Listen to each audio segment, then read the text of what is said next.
भ्रष्टाचार को लेकर आंदोलन कर रही है। मैं हमारे कांग्रेसी भाइयों से पूछना चाहता हूं कि किस बात को लेकर आप आंदोलन कर रहे हैं। कांग्रेस के लोग, कांग्रेस के प्रदेश स्तर के सभी वरिष्ठ नेतागण भोपाल में पुलिस थाने जाते हैं और ज्ञापन देते हैं कि कमलनाथ के इस प्रकार के पोस्टर लगाए गए, लेकिन जब उस पोस्टर को लेकर वहां पर उपस्थित अधिकारियों द्वारा उनसे सिग्नेचर करने के लिए निवेदन किया जाता है कि आप इस पर सिग्नेचर करके दीजिए, तो दिग्विजय सिंह से संबंधित लोग उस पर सिग्नेचर करने से मना कर देते हैं कि हमारा इससे कोई वास्ता नहीं है।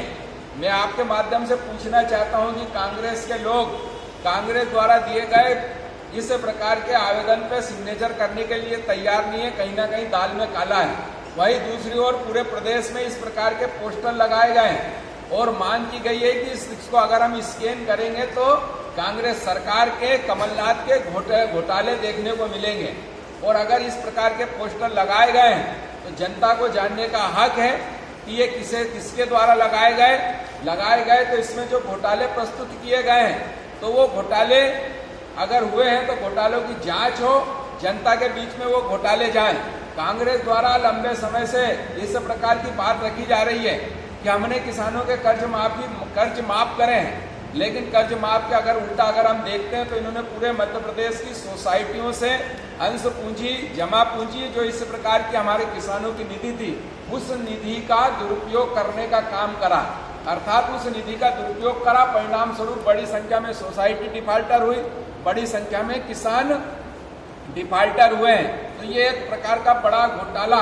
आज हमारे प्रदेश में कांग्रेसियों द्वारा ही उजागर करने का काम किया जा रहा है। इस प्रकार के चाहे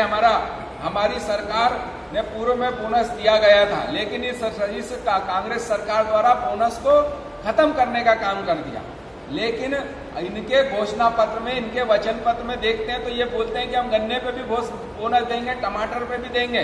लेकिन बोनस तो दिया नहीं, उल्टा जो 1174 करोड़ रुपए थे बोनस के, इन्होंने उसको भी डकारने का काम करा है। इस प्रकार के हमारे, अगर हम कहें कि इन्होंने हर क्षेत्र में जो घोटाले करने का काम इनके 15 माह में हुए हैं, अगर हम कहें कि भूतो न भविष्यति, इन घोटालों की जांच हो, इन घोटालों के माध्यम से हम जनता के बीच में जाएंगे और बात रखेंगे कि हिंदुस्तान का सबसे बड़ा अगर कोई दंगे में गिनती देश की आजादी के बाद होती है तो सिख विरोधी दंगे, अर्थात पूरे हिंदुस्तान में जो सिखों का नरसंहार हुआ था उसके अगर मुख्य आरोपी कमलनाथ थे तो कमलनाथ के नेतृत्व में इतना बड़ा दंगा पूरे हिंदुस्तान में हुआ था। तो उसके बाद उनके द्वारा इस प्रकार का प्रदेश में जो घोटाले किए गए उसकी भी उच्च स्तरीय जांच हो, जनता के बीच में हम लेकर जाएंगे, उनके घोटाले, उनके काले कारनामों को जनता के बीच में रखने का काम हम करेंगे।